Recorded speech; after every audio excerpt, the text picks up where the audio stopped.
লোকটা মুড়ি ছড়ি দিয়ে বসেই ছিল অনেকক্ষণ। ট্রেন 4-5টা স্টেশন পেরিয়ে গেছে। আমরা তিন বন্ধু উল্টো দিকে জানলার ধারে বসে জমিয়ে আড্ডা শুরু করেছি। হঠাৎই নড়ে চড়ে উঠে আমাদের দিকে তাকালো।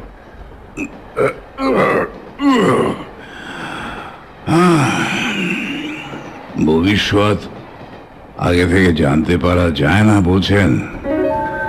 আশ্চর্য, তার মানে লোকটা এতক্ষণ জেগেই ছিল। আমরা ভেবেছি ঘুমোচ্ছে, তা নয়। দিব্যি শুনে যাচ্ছিল আমাদের এতক্ষণে তর্কাতর্কি। আমরা তিনজন মানে আমি, রথিন আর সুশোভন।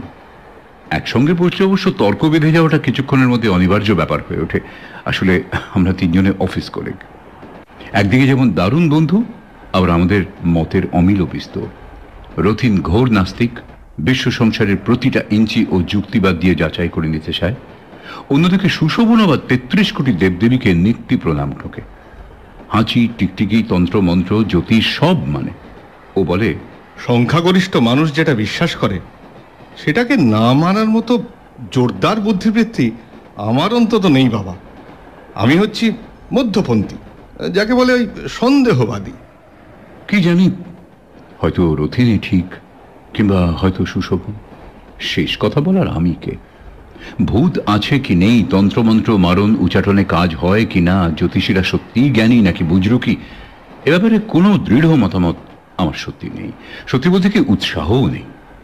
এজন্যই বিশ্বাস অবিশ্বাস নিয়ে যখন তর্ক বাঁধে, রথিন আর সুশোভন দুজনেই আমার সমর্থন খোঁজে এবং প্রতিবারই হতাশ হয়। আজও ব্যাপারটা সেরকমই চলছিল। রাতের ফাঁকা ট্রেনে জমিয়ে বসার পর একথা সে কথা সূত্র ধরে জ্যোতিষ আর ভবিষ্যৎবাণী নিয়ে লেগে গেল রথিন আর সুশোভনের মধ্যে।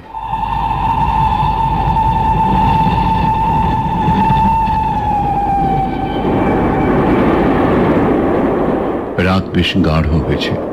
অফিসের সহকর্মীর বউ ভাতে নেমন্তন্ন খেয়ে ফিরছি আমরা। দৌড়তে দৌড়তে এসে ধরেছি লাস্ট ট্রেন। হাঁপাতে হাঁপাতে ফাঁকা কামরাটায় উঠে সুশোভনী প্রথম মন্তব্যটা করল, ওহ লাক, একেই বলে লাক, বুঝলি রথিন? সেই শুরু। সেখান থেকে ডালপালা বেয়ে প্রথমটা আস্তে আস্তে, তারপর বিতর্ক একেবারে মগডালে চড়ে বসলো। সৌভাগ্য, দুর্ভাগ্য, জ্যোতিষ, সেখান থেকে ঠিকুজি, কুষ্টি, হাত দেখা, রত্নধারণ। রথিন সমস্ত কিছু ধাপ্পাবাজি আর কুসংস্কার বলে উড়িয়ে দিচ্ছে, আর সুশোভনও জোর গলায় পাল্টা বক্তব্য রাখছে। তার স্টকে আছে মক্ষম মক্ষম সব এক্সাম্পল। কোন সালে, কোন দেশে, কোন যোগী কিংবা জ্যোতিষী কি কি ভবিষ্যৎবাণী মিলিয়ে দিয়েছিলেন তার হাজারো বৃত্তান্ত। আর রথিন ধারালো যুক্তি দিয়ে সেগুলোকে খণ্ডন করার চেষ্টা করছে। আর আমি কোনো পক্ষেই নেই, কিংবা দুপক্ষেই আছি। মাঝে মাঝে এর হয়ে ঘাড় নাড়ছি, মাঝে মাঝে ওর হয়ে। রথিন তখন কথায় কথায় একবার সুশোভনকে মোটামুটি নক আউট করার মুখে জোরালো গলায় বলল, শোন, আজ পর্যন্ত কেউ নির্ভুলভাবে ভবিষ্যতের কথা বলতে পারেনি। সে হাত দেখেই হোক বা কোষ্ঠী গুণেই হোক, কিংবা তোমার ওই নস্ট্রাদামুসের মতো অলৌকিক দর্শন দিয়েই হোক। যেটুকু মিলেছে বলে প্রচার করা হয় তার অনেকটাই আলগা আলগা অনুমান আর কমন সেন্স। পুরো ব্যাপারটা চালাকিতে মুড়ে রাখা। এক্সও হতে পারে, ওয়াইও হতে পারে, সবটাই ব্যাখ্যা করার কৌশল। বিশ্বাসপ্রবণ মানুষ ওইসব কায়দাতেই ইমপ্রেসড হয়, ভাবে এই তো সত্যিই মিলে গেল। ঠিক সেই সময় ওদিকে জানলার ধার থেকে লোকটা আওয়াজ বের করল।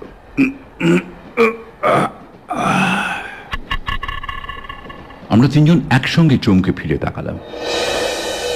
কেমন যেন ধরা ধরা সর্দি বসা মতো গলা লোকটার। ভবিষ্যৎ আগে থেকে জানা যায় না বলছেন? রথিন লোকটাকে একটু মেপে নিল। একটা কালচে ধূসর রঙের চাদর দিয়ে গা মাথা পুরো মুড়ে বসে আছে। মুখের যেটুকু দেখা যাচ্ছে তারও বেশিরভাগটাই কাঁচা পাকা দাড়িতে ভর্তি। বয়সও ঠিক বোঝা যাচ্ছে না, তবে 60-এর ওপর তো হবেই। সঙ্গে একটা ময়লা তেল চিটে ঝোলা ব্যাগ। প্রথম দেখায় ভব ঘুরে কিংবা পাগল মনে হওয়া বিচিত্র নয়। একটু তির্যক ভঙ্গিতে রথিন বলল, আপনি কি বলেন, জানা যায়? লোকটা একটু চুপ করে রইল, গলা খাঁকড়ে দিল বার দুই। একটু স্বগতোক্তির ঢঙে বলল, শেক্সপিয়ার বলেছেন এই ব্রহ্মাণ্ডে এমন অনেক কিছুই ঘটে যা আমাদের ব্যাখ্যার অতীত। ওসব আমাদের মুখস্থ আছে। অন্য লোকের বুলি না কপছি, আপনার নিজের ঝুলিতে যদি কিছু থাকে তো সেটা বের করুন। লোকটা রথিনের দিকে তাকিয়ে রইল কয়েক সেকেন্ড, হঠাৎ মুখটা একটু স্প্রেড করে হাসলো। দাড়ির ফাঁকে সাদা দাঁতগুলো ট্রেনের হলদেটে আলোয় পরিষ্কার দেখা গেল।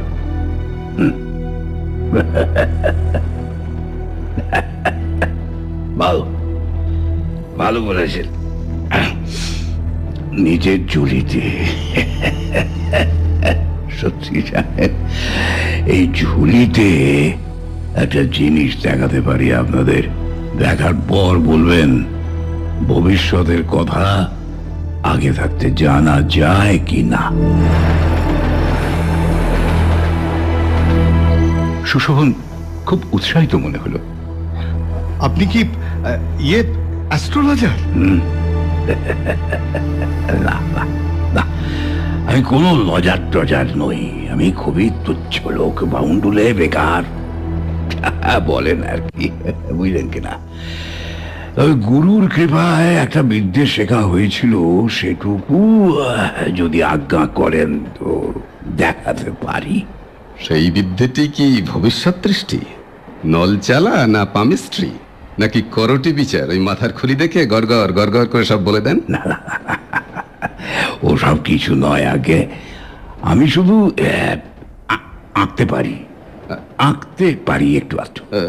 আঁকতে পারেন মানে? কি আঁকা? ওই জানিয়ে কথা হচ্ছিল ভবিষ্যৎ।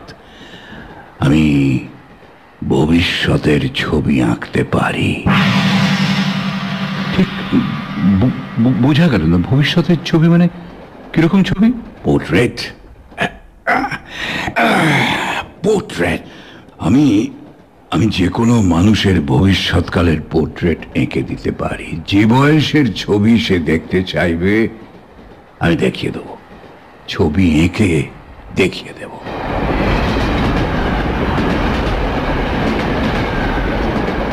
কিছুক্ষণ সবাই চুপ। তারপর সুশোভনী প্রথম কথাটা বলল। Very interesting. ইন্টারেস্টিং না কচু, নতুন ধরনের একটা আজগুবি। যে কোনো বয়সের ছবি, অল্প ক্যাশ। আমি তাকে থামিয়ে দিয়ে এই লোকটার দিকে তাকালাম। লোকটার ঝোলাটা কোলে তুলে নিয়েছে। একটু আগে বলেছিল ওই ঝোলার মধ্যে কিছু একটা জিনিস আছে। ওটা দিকে ইঙ্গিত করে বললাম, আপনার আপনার ওই ঝোলার মধ্যে কি আঁকার সরঞ্জাম আছে? সরঞ্জাম তেমন কিছু নয়, একটা ড্রয়িং প্যাড আছে আর একটা পেন্সিল, ওটুকুই গুরুজির দান। এই গুরুজিটি কে বলুন তো? এরকম আশ্চর্য ক্ষমতা যিনি দান করতে পারেন, তার তো ওয়ার্ল্ড ফেমাস হওয়ার কথা।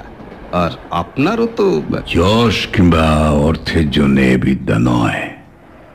স্থির চোখে রথিনের দিকে তাকিয়ে লোকটা বলল। তারপর গলাটা আরেকটু গম্ভীর করলো। তবে অবিশ্বাসীর ভুল ভাঙানোর জন্যে দেখানোর অনুমতি আছে।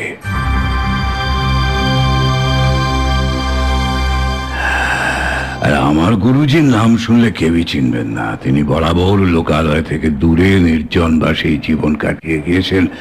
ঘুরতে ঘুরতে ভাগ্য বলে তার কাছে গিয়ে আমি পড়েছিলাম। তার ছিল অসীম ঐশ্বর্য। সেখান থেকে বলতে পারেন এই একটি কণা মাত্র আমি পেয়েছি। ঝমঝম শব্দ তুলে একটা ব্রিজ পেরোচ্ছে ট্রেনটা। হু হু করে ঠান্ডা হাওয়া এলো এক ঝলক। মৃদু আলোকিত নির্জন কামরায় বেশ একটা গা ছমছমে পরিবেশ।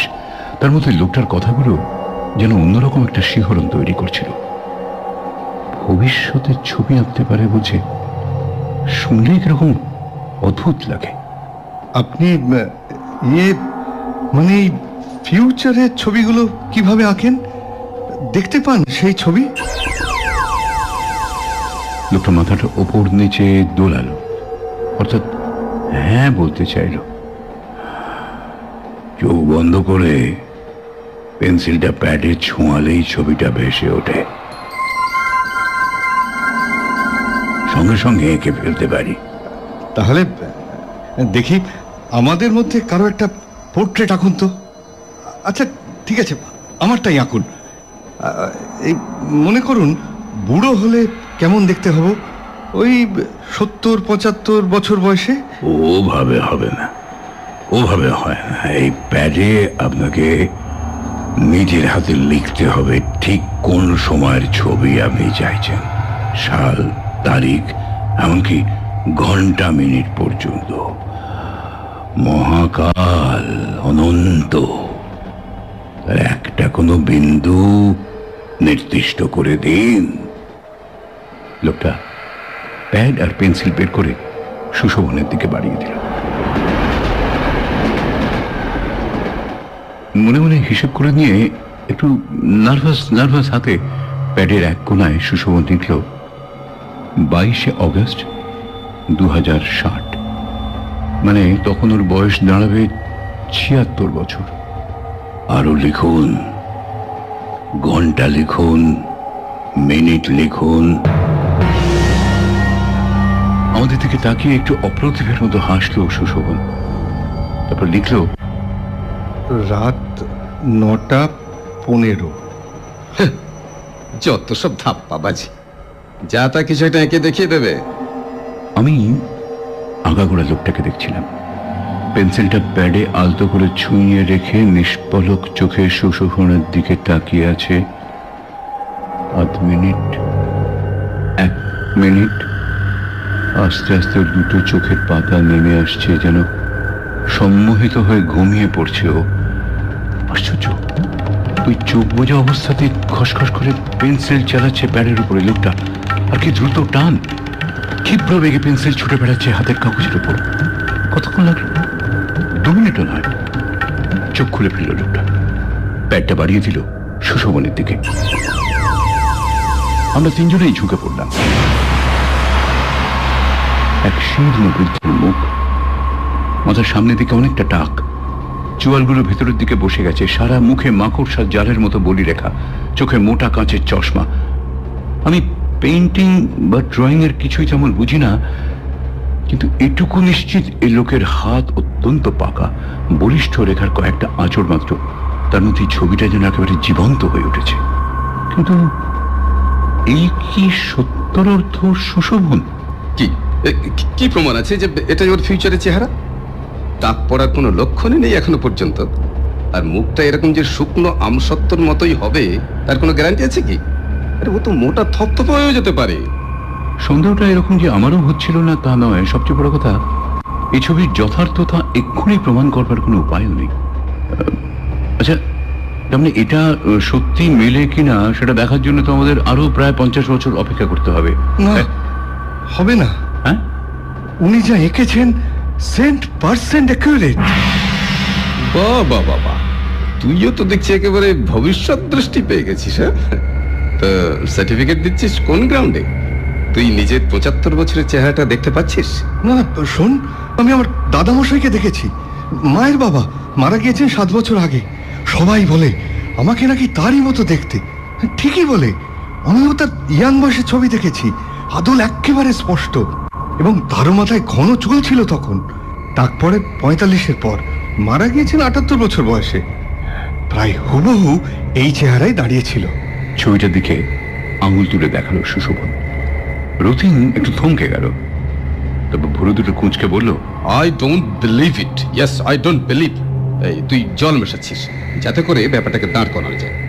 আমাকে তুই ডাউন করার জন্য ইচ্ছে করে বানিয়ে তুলছিস এটা। না না না, একদম নয়, বিশ্বাস কর, সত্যি। হ্যাঁ, আমি তোকে আমার মামার বাড়িতে নিয়ে গিয়ে ছবিটা দেখাতে পারি। না না, আমি এক্ষুনি এটার ফয়সালা চাই। রতিনের চোয়াল শক্ত হয়ে উঠল, নাকের পাটাটা ফুলে উঠল অদ্ভুত ভাবে। আমার দিকে ফিরে ঝাঁঝালো গলায় রতিন বলল, এই তুই একবার তোর ভবিষ্যতের ছবিটা আঁকতে দে তো। আমি জানি তুই এ ব্যাপারে অনেস্ট থাকবি। আমি মানে রতিন যেভাবে বলল আমার আর না করার কোনো রাস্তা ছিল না। একটু ইতস্তত করে প্যাডটার একটা সাদা পাতায় ওই একই তারিখটা লিখে দিলাম, সময়টাও। সুশোভনের প্রায় আমারই সমান সমান বয়স, তার মানে তখন আমারও 75-76 দাঁড়ানোর কথা। দেখা যাক ছবিটা কি দাঁড়ায়। পেন্সিল ছুঁয়ে আবারও চোখ বুঝল লোকটা। আমি প্যাডের উপর পেন্সিলটা দিকে তাকিয়ে আছি। এক্ষুনি বিদ্যুৎ গতিতে আঁচড় পড়বে পাতায়, কিন্তু এই কি, পেন্সিল স্থির, এক বিন্দু নড়ল না। লোকটাও চোখ খুলে ফেললো। সাদা কাগজে একটাও দাগ পড়েনি। আমি জিজ্ঞাসা চোখে তাকালাম ওর মুখের দিকে। লোকটা 2-3 সেকেন্ড আমার দিকে তাকিয়ে আস্তে আস্তে ডাইনে বাঁয়ে মাথা নাড়ল। কি ব্যাপার? নেই, ছবি নেই। ওই বয়সের কোনো ছবি দেখা যাচ্ছে না। মানে ছবি দেখা যাচ্ছে না কেন? লোকটা মাথা নিচু করেই রইল, কোনো উত্তর দিল না। রতিন একটা বিষাক্ত হাসি ছুঁড়ে দিয়ে বলল, তার মানে আর আঁকতে সাহস হচ্ছে না, যদি ফেসে যা। না, দাঁড়া দাঁড়া দাঁড়া, এক মিনিট। আচ্ছা আচ্ছা, আপনি কি বলতে চাইছেন ওই বয়স পর্যন্ত আমি আর বেঁচে থাকবো না? তাই কি ছবি? তাই, বাস্তবিক তাই দাঁড়াচ্ছে। বাহ বাহ বাহ বাহ বাহ বাহ, দুর্দান্ত দুর্দান্ত! আরে দারুণ কায়দা নিয়েছেন মশাই। এরপর 2 বছর কি 5 বছর করে কমিয়ে কমিয়ে তারিখ লাগানো যাক, ঠিক বের করে ফেলা যাবে যে ও কবে মারা যাবে। কি ঠিক বলছে কি না? 5-7 বার আঁকাতে বসলেই যে কোনো লোক নিজেরাই জানতে পারবে। Fine business. আরে মশাই, আপনি তো লাল হয়ে যাবেন। শুরু করে দিন, নিন, শুরু করে দিন। লোকটা মাথা তুলে রথিনের দিকে তাকাল। চোখের দৃষ্টিটা অদ্ভুত, কিরকম খসখসে গলায় বলল, আপনি ঠিক বলছেন না। একজন মানুষের মাত্র একবারই ছবি আঁকতে পারি আমি, দ্বিতীয়বার আর পারবই না। রিয়েলি? বেশ বেশ, তাহলে আমার একটা পোর্ট্রেট আঁকুন তো দেখি। কই দিন দিন দিন, প্যাডটা দিন। এই আমি সাল, তারিখ, এই সময় আমি সব লিখে দিচ্ছি। লোকটা হাত বাড়িয়ে প্যাডটা এগিয়ে দিল। খসখস করে সাদা পাতায় রথিন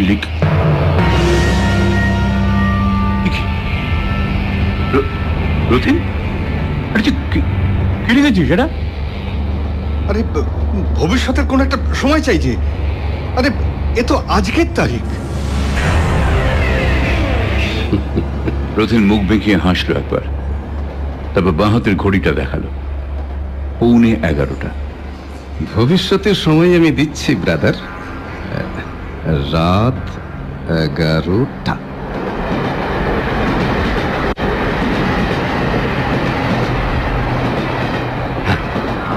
এবার বোঝা যাবে আপনি কত বড় আর্টিস্ট। নিন নিন, ধরুন। 15 মিনিট পরে আমার কেমন চেহারা হবে আঁকুন তো। এখানে আর অনুমান টনুমান নেই। ট্রেন থেকে নামার আগেই মিলিয়ে নেওয়া যাবে যে চোখ বুজে ভবিষ্যৎ দেখে আপনি কেমন ছবি আঁকেন। রথিনের দিকে এক দৃষ্টিতে তাকিয়ে প্যাডে পেন্সিল ছোঁয়ালো লোকটা।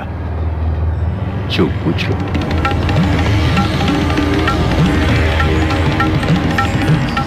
এবং সঙ্গে সঙ্গে খুলে ফেলল চোখ। পেন্সিল এক বিন্দু নড়েনি। আমার বুকের মধ্যে হাতুড়ির ঘা পড়ছে। সুশোভন অস্ফুট একটা আর্তনাদ করে ফেলল। রথিন উঠে দাঁড়ালো, প্রচন্ড উত্তেজিত, কাঁপছে রথিন।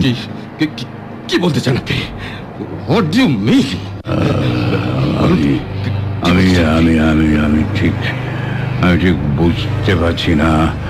আমি দেখতে পেলাম না। ছবি আমি দেখতে পেলাম না। দেখতে পেলেন না মানে? ইয়ার কি? এতক্ষণ এত লম্বা চওড়া লেকচার দিয়ে গেলেন, গুরুর কৃপা, অলৌকিক বিদ্যে। কি বলতে চাইছেন আপনি? বলুন বলুন, কি বলতে চাইছেন আপনি? 15 মিনিটের মধ্যে আমি মারা যাবো? আমি কিচ্ছু বলছি না, কিন্তু ছবি কাগজের পাতায় না ফুটলে সেই রকমই মানে দাঁড়ায়। যাক, অনেকক্ষণ অহেতুক খানিকটা বাজে সময় কাটলো আপনাদের। আমি চলি। আমি পরের স্টেশনে নামবো। না, আগে আপনি এটার মীমাংসা করে যাবেন। তবে আগে স্বীকার করুন যে আপনি একজন ঠক, চচ্চর। আমাদের বুজরুকে দিয়ে আপনি ঠকাতে চাইছিলেন। রতিনের হাতে মুঠো শক্ত হয়ে উঠল, কপালের শিরা ফুলে দপদপ করছে। এগোতে এগোতে দরজার কাছে গিয়ে দাঁড়ালো লোকটা। আবার একটা ব্রিজ বেরোচ্ছে ট্রেন।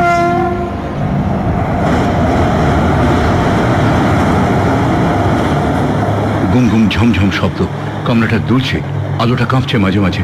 অনেক নিচে নদীর জলে সেই আলো চিকচিক করে উঠছে। রথিন দাঁতে দাঁত চেপে বলল, শালা ফ্রড, চোর, ভণ্ড কোথাকার, প্যাচে পড়ে গিয়ে এখন ধরফড়িয়ে পালাতে চাইছে দেখ। লোকটা মুখ তুলে তাকালো একবার। ঝমঝম শব্দের মধ্যে আমরা শুনলাম সে বলছে, 15 মিনিট কিন্তু পেরিয়ে যায়নি, এখনো। তবে রে শালা এখনো তার পাচ্ছিস? তোকে আমি চাপা একটা ক্রুদ্ধ গর্জন করে হুড়মুড়িয়ে লোকটাকে ধরতে গেল রথিন। লোকটা দরজার দিক থেকে আরেকটু সরে গেল, আর রথিন, আমরা দেখলাম রথিন লাফিয়ে যেতে গিয়ে কামরার মেঝে উঁচু হয়ে থাকা একটা লোহায় হোঁচট খেলো। ভারসাম্য হারিয়ে দরজার দিকে আছড়ে পড়লো রথিনের শরীরটা। আর ঠিক সেই সময় ট্রেনটা প্রচন্ড দুলে উঠলো একবার। টপ করে আলোটাও গেল নিভে 1 সেকেন্ডের জন্য।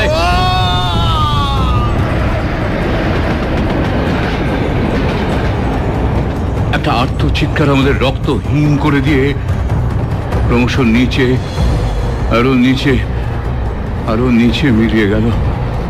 পাথরের মতো বসে রইলাম আমি আর সুশোভন। চোখ বুজে ফেললাম দুজনেই। আলো জ্বললো আবার। ব্রিজ শেষ। এবার শক্ত জমির ওপর দিয়ে হু হু করে ছুটে চলেছে রাতের রেলগাড়ি।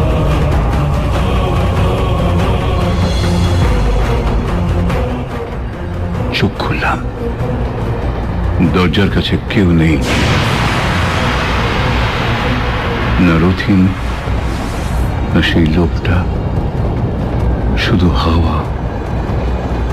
সবেগে ঝাপটা মেরে যাচ্ছে তীব্র হাওয়া। ঊর্ধ্বশ্বাসে ছুটে চলেছে লাস্ট ট্রেন। ঘড়ির কাঁটায় রাত 11টা।